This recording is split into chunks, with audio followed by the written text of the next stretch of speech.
Assalamualaikum. Panduan Ekosistem Partisipasi Semesta Pendidikan Bermutu atau PSPB berdasarkan Permendikdasmen nomor 3 tahun 2026.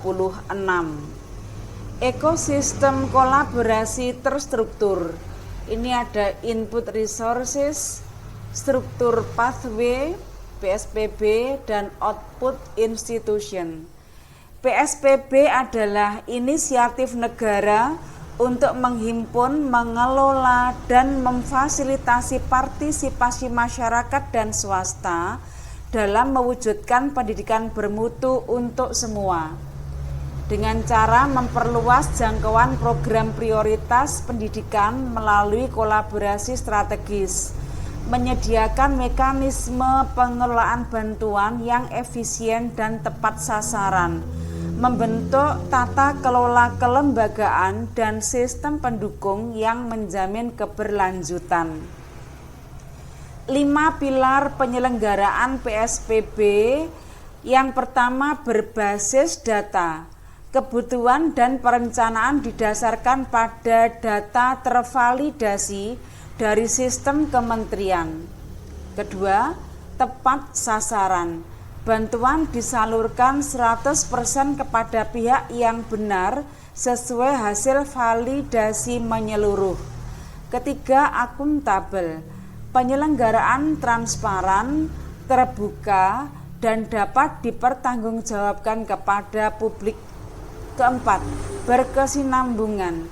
Dirancang untuk memberikan dampak peningkatan kualitas jangka panjang. Dan yang kelima, partisipatif, mendorong kolaborasi luas dari berbagai elemen masyarakat dan swasta.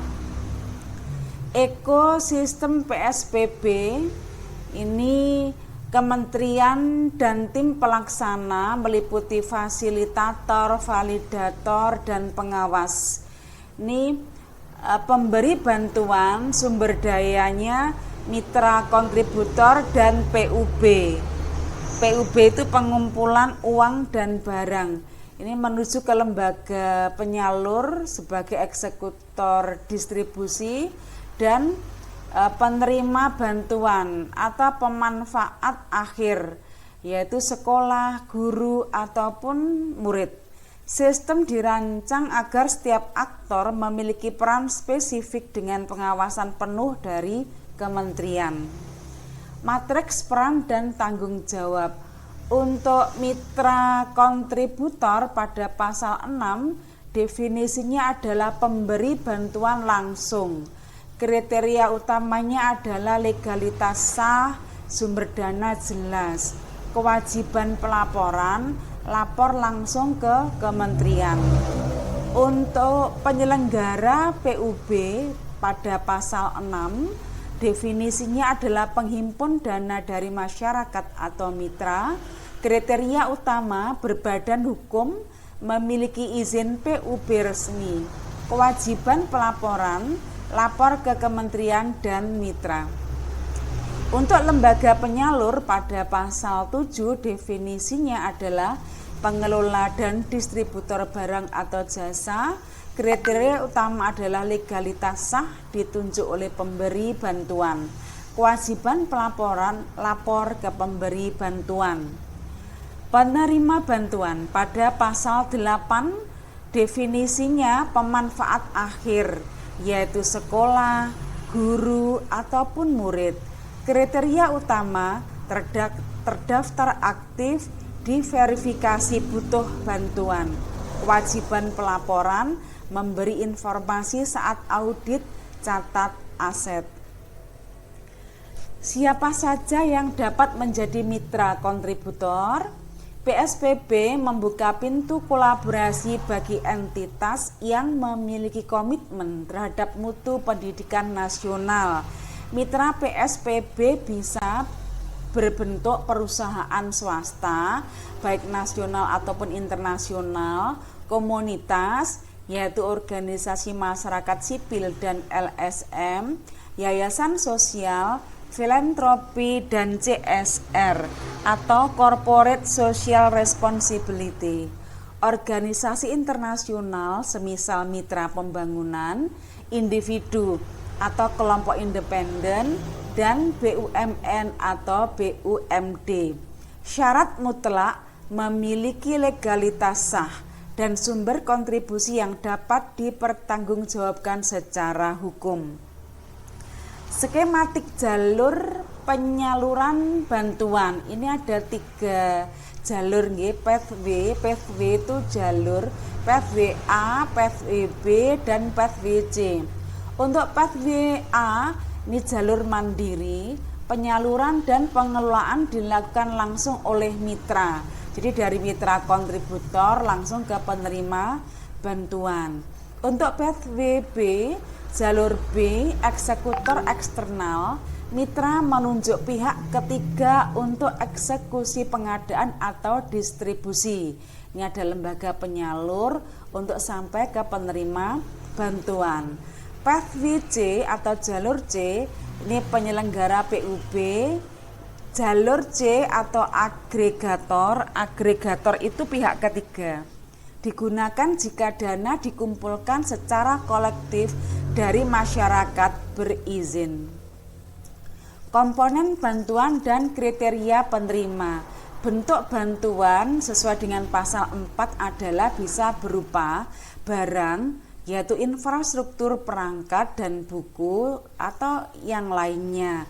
Untuk jasa berupa pelatihan, pendampingan, dan layanan teknologi. Syaratnya wajib mendukung peningkatan mutu sesuai standar nasional pendidikan.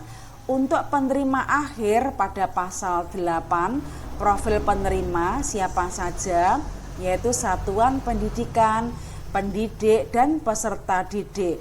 Kriteria ketatnya adalah wajib terdaftar aktif dalam sistem pendataan kementerian, kebutuhan telah diverifikasi oleh kementerian atau Pemda. Kewajiban tidak boleh memperjualbelikan bantuan dan wajib memelihara fungsi fasilitas. Sistem PSBB ini mesin pencocokan berbasis data. Sistem PSBB ini pusat verifikasi, pemrosesan data dan matching, hubungan komunikasi real time sesuai dengan pasal 15 dan harus match atau cocok. Ini ada pemantauan progres dan wadah umpan balik nasional.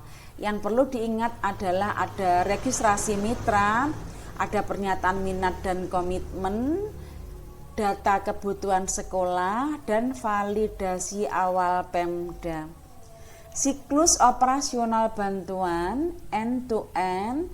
Yang pertama, perencanaan sesuai dengan pasal 10, identifikasi kebutuhan, penyusunan paket bantuan, dan penjajakan komitmen di sistem PSBB. 2. Pelaksanaan sesuai dengan pasal 11, penandatanganan perjanjian kerjasama sebagai dasar hukum mengikat, eksekusi, dan pendampingan. Untuk pemantauan pasal 12, evaluasi berkala oleh kementerian atas proses distribusi dan kebermanfaatan bantuan di lapangan.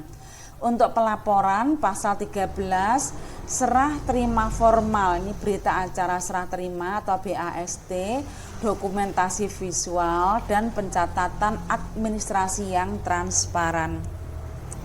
Standar akuntabilitas dan pelaporan. Setiap bentuk dukungan dalam PSBB diikat oleh standar pelaporan ketat untuk menjamin transparansi publik sesuai dengan pasal 13.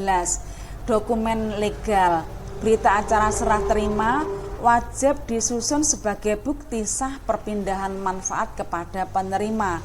Untuk bukti visual, kewajiban menyertakan dokumentasi visual baik berupa foto ataupun video atas pelaksanaan dan wujud nyata bantuan di lapangan.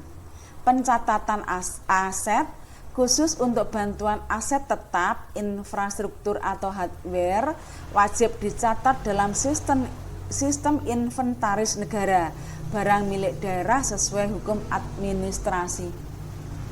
Mekanisme koreksi publik, integritas program dijaga melalui syarat yaitu akses terbuka, tersedia bagi masyarakat umum, mitra, penyalur, dan penerima bantuan.